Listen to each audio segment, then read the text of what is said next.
I never really believed in bad omens. I grew up in a small Pennsylvania town where the oddest thing to happen was hearing a couple of Jehovah's Witnesses knocking at the front door. I say hearing because I would never answer the door for them. My name? Well, you probably don't need to know, but you could call me Dan. I'm 28, and I suppose you could say I'm a creature of habit. My life was a checklist. College, job, relationship, apartment, and perhaps one day a house. Except somewhere along the line, the relationship fell apart, and the job became a little less than inspiring. But that's life, I suppose. Things eventually end, and new beginnings are a thing to relish in. So when I found the third-floor apartment on Braxton Avenue, I thought it was a fresh start. It was nothing fancy, but it felt like mine.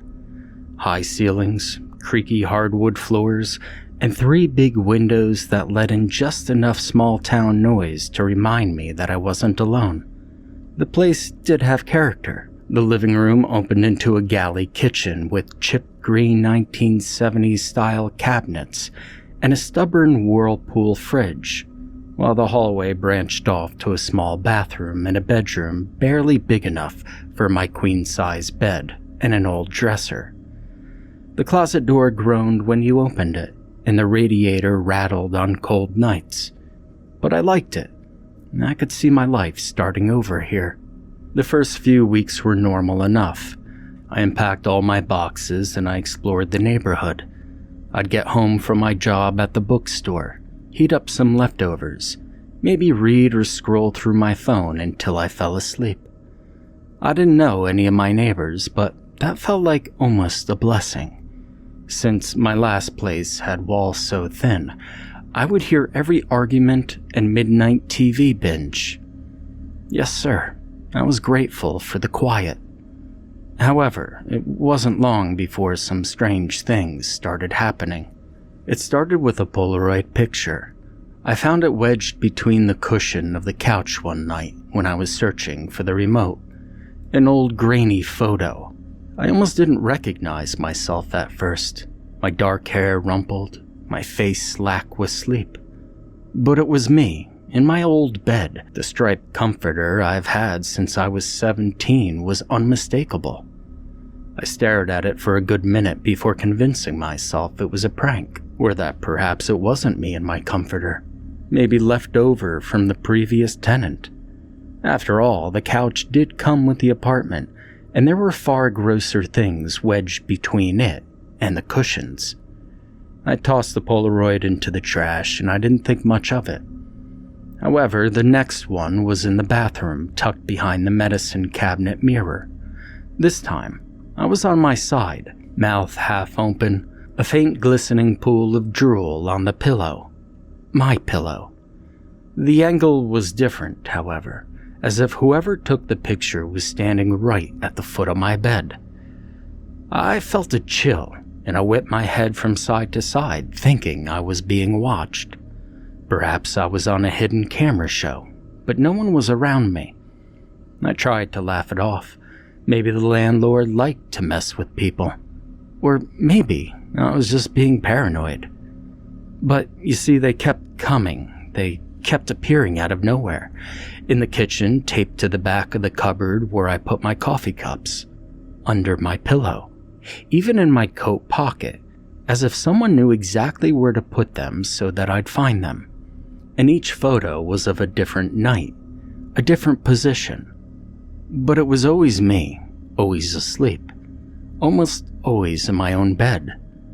I knew I was alone. And I always locked my door and I double-checked the windows to make sure they were latched. But still, I couldn't shake the feeling that someone was watching. I started sleeping with the lights on.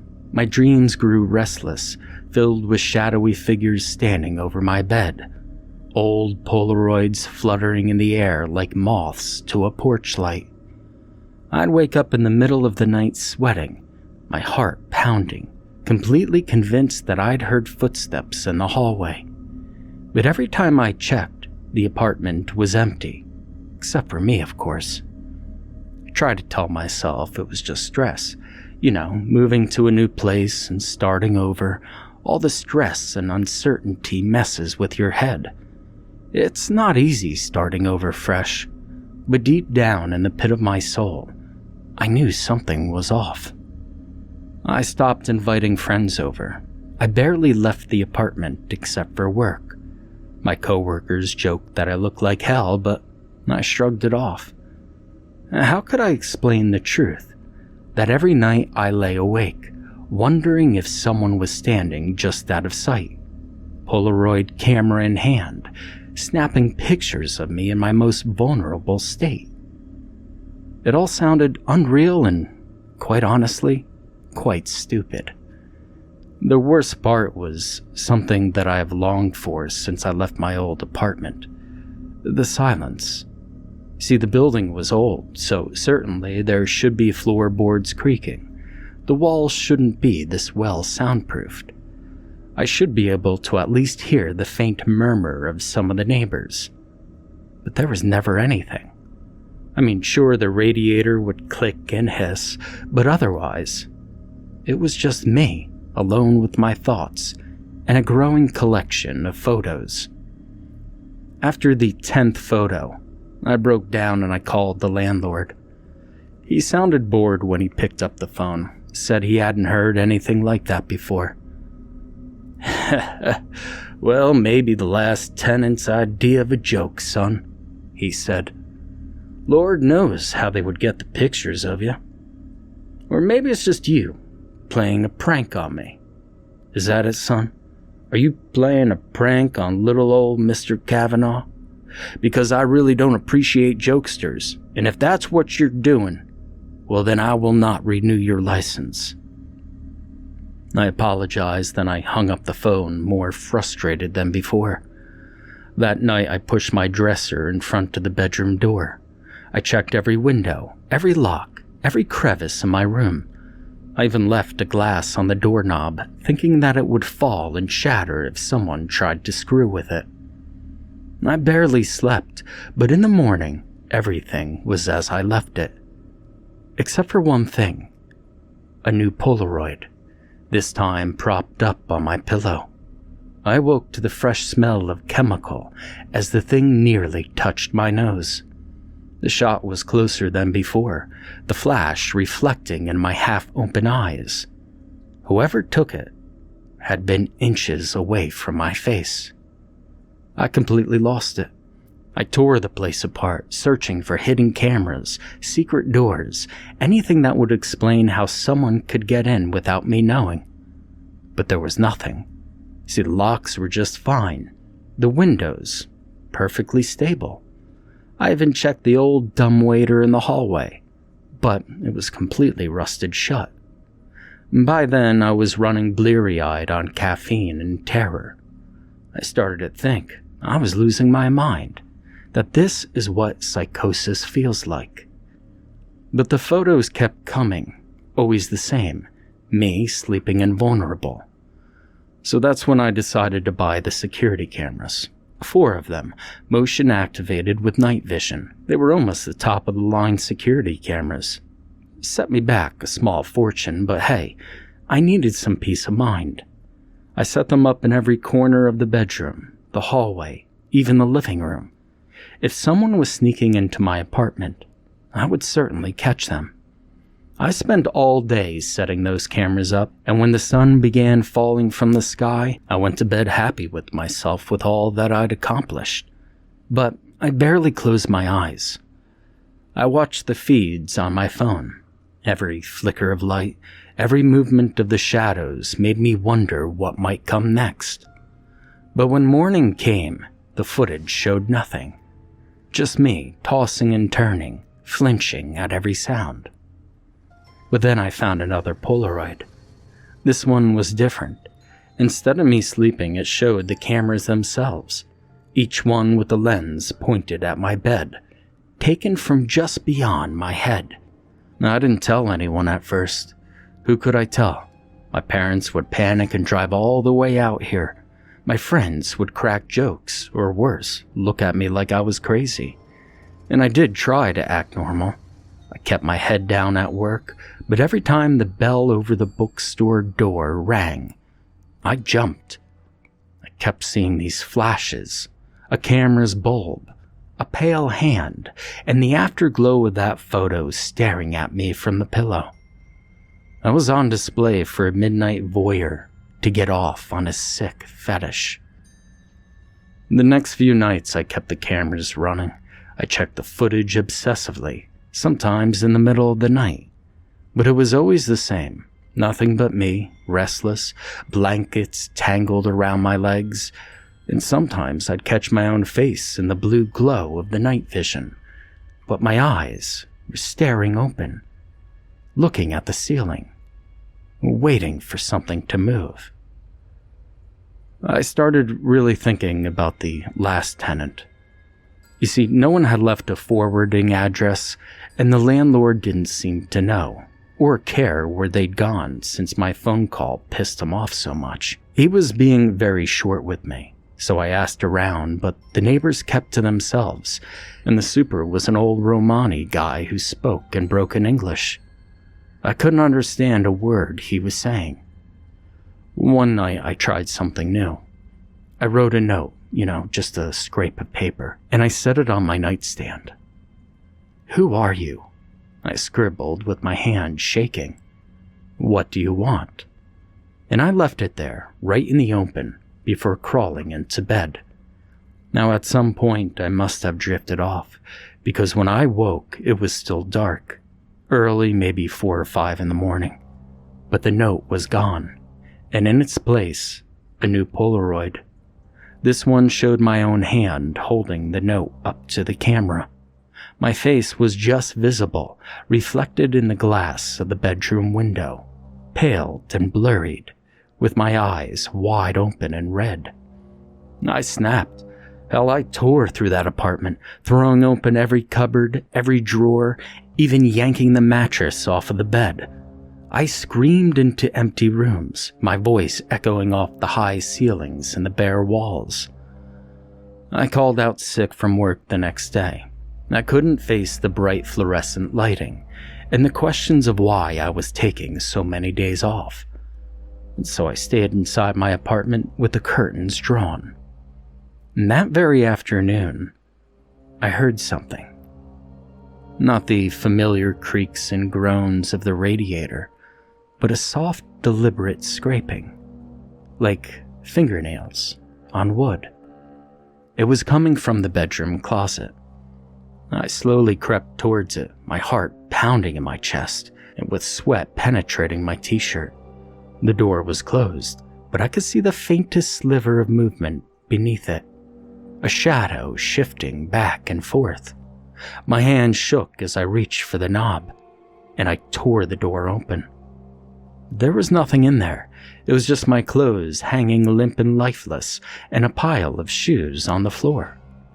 But on the back wall, just barely visible in the dim light, I saw something new. A Polaroid pinned there with a rusty nail. This one was different. It showed the inside of the closet, the camera's vantage point low and close to the ground, angled up at the hanging shirts. And in the center of the photo, just barely visible, was a pale, grinning face. My own face. Except it really wasn't mine, although it certainly did have some aspects to it that were extraordinarily familiar to mine. This one was pale, a slight reddish glow in the eye sockets, and the shape of the face and the hair color was definitely mine. I staggered back, tripping over my own feet and stubbing my toe. The closet door swung shut, the latch clicking into place. I got up and I pressed my ear to the wood, listening, but of course I heard nothing but my own short, shallow, panicked breaths. The rest of that day just kind of passed in a haze. I couldn't eat, I couldn't think, and I unplugged the cameras. Now, I should have left. I know that now. But I told myself, hell, I could outlast it, that it would stop if I just ignored it. And that night, I locked myself into my bathroom, curled up on the cold tile floor. I tried to stay awake, but exhaustion dragged me under. When I woke, there was a Polaroid in my hand. This one showed the bathroom, the camera's perspective peering in from the gap beneath the door. My own face, smushed against the tile, mouth open in a silent scream. I tried to stay awake, but sleep always found me. When it did, the dreams were worse than anything that I'd ever imagined. In them, I was always trapped, buried beneath piles of glossy, curling Polaroids, my own terrified face peering up from each one. Sometimes I was the photographer, my hands cold and trembling as I framed the perfect shot. And sometimes I could feel someone's breath on my neck as I slept, warm and stinky, close enough to brush the hair from my forehead. One morning, a few days after, I found a Polaroid of myself standing in the kitchen, eyes open and completely blank, holding the knife drawer wide open. I didn't remember getting up. I didn't remember anything after crawling into bed the night before. My hand shook so badly, I could barely dial my parents' number. I told them I was fine, just busy, but my voice cracked and trembled, and I couldn't hear my mother's worry on the other end. And I did try to leave, finally. I really did. I shoved a few things into my backpack, I grabbed my shoes, and I made for the door. But when I put my hand on the knob, a wave of nausea rolled through me, so strong that I dropped to my knees. My vision began to swam, and the apartment was tilting and spinning. And the next thing I knew, I was waking up in bed, sunlight streaming through the blinds. On the pillow beside me, a Polaroid of myself at the door, with my face twisted in agony, one hand reaching out of the frame as if begging someone or something not to let me leave. Now I started to wonder, perhaps the apartment itself was alive, feeding on my fear, trapping me here. If that thing that took the photos was part of me, or something that had crawled in through the crack of the walls when I wasn't looking. I talked to myself, sometimes out loud and sometimes just in my head. I begged myself, I threatened, I pleaded for the photos to stop, but they only came faster and more frantic. Sometimes, even more intimate. One night, the town lost power. The silence was utterly suffocating. I lay on the floor in the living room clutching a flashlight, every muscle locked with tension. The hours slowly passed, and then another sound. But not the click of a camera this time, but a slow dragging shuffle from the hallway, growing closer with every beat of my heart. I froze, the flashlight trembling in my grip, its weak beam dancing across the walls. The shuffling stopped just outside the living room door, and I could hear the breathing, a wet, raspy, inhuman. The doorknob turned ever so slightly. I wanted to scream, and the door creaked open. But there was nothing but darkness. In the morning, the power was back. My phone was completely dead, though. I staggered to the bathroom and I splashed cold water on my face, just trying to convince myself that it had all been a nightmare. That yes, maybe I am losing touch a little bit with reality, but all of this stuff can be explained. But when I looked at the mirror, there was a damn Polaroid taped to the glass.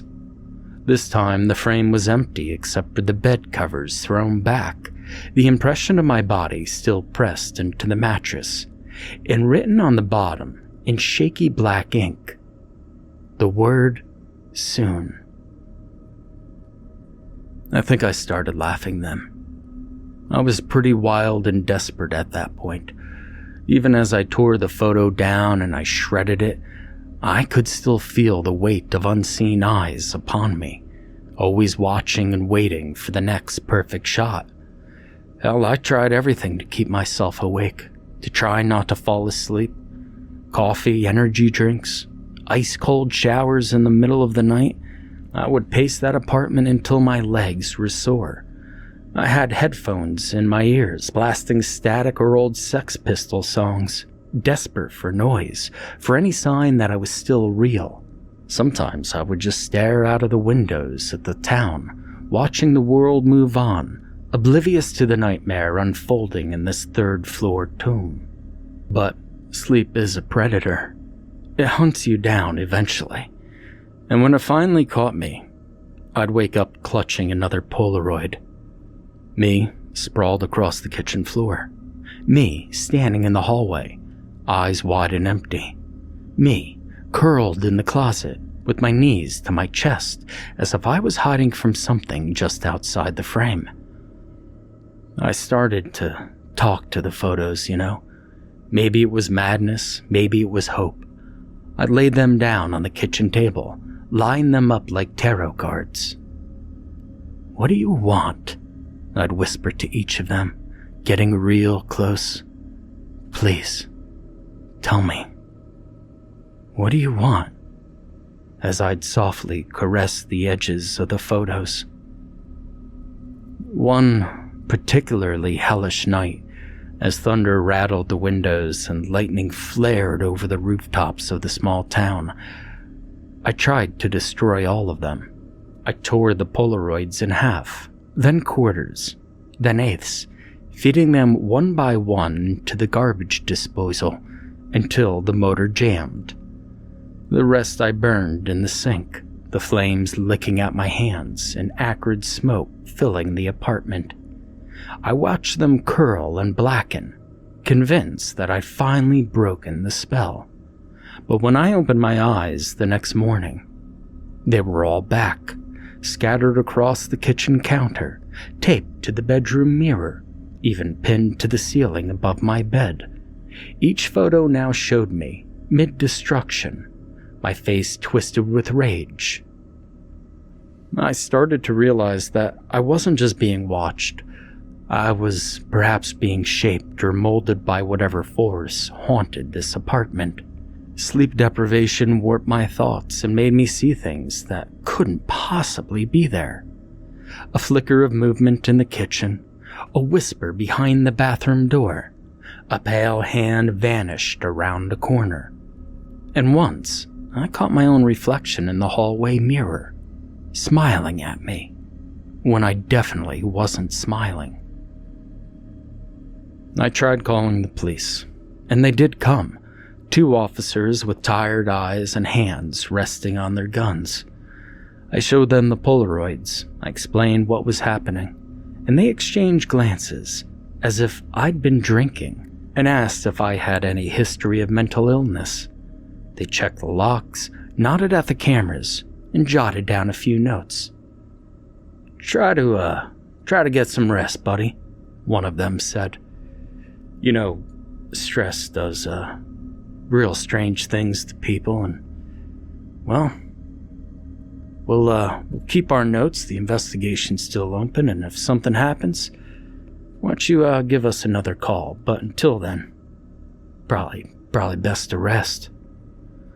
That night, I found a Polaroid of the 2 officers in my living room, standing exactly where I'd left them, but their faces were smudged out, as if someone had dragged a thumb across the image while it was still developing. I gave up on help after that. I think it was the closet that finally broke me. I started to hear a voice whispering from behind the door, a voice that sounded like my own, urging me to come inside, to rest, to let it all end. I'd resist as long as I could, but eventually, I'd wake up in there, hunched amongst my shoes, clutching another Polaroid. Always the same image, me asleep in the dark, a thin figure barely visible behind my shoulder. And then one night I woke to find the apartment completely silent, the air thick and heavy. All the Polaroids were gone. The camera was gone. Even the closet door hung open, empty and dark. And for the first time in months, I felt almost free. And that's when I saw it, my own reflection. However, this one was emaciated, standing in the bedroom doorway. but it didn't move when I did. It only smiled, its eyes black and endless, and it raised a camera to its face. The flash went off, nearly blinding me for a second, and I ran past it, pushing it aside into the mirror, where it then disappeared. I ran through the hallway into my front door. Overcoming my nausea and tiredness, I opened the door and fell out onto the common hallway, passing out. When I woke up, I was in a hospital bed with my landlord by my side. "Son, when you get better, I want you to pack your shit and move out. I'll refund you the rest of your lease, but you ain't living in my complex no more." He got up to leave. "Keep my stuff." I was barely able to speak. "I'm never coming back." So, what do you think it is? I never believed in monsters or anything paranormal, but the way it melded back into that mirror makes me think that it might be real.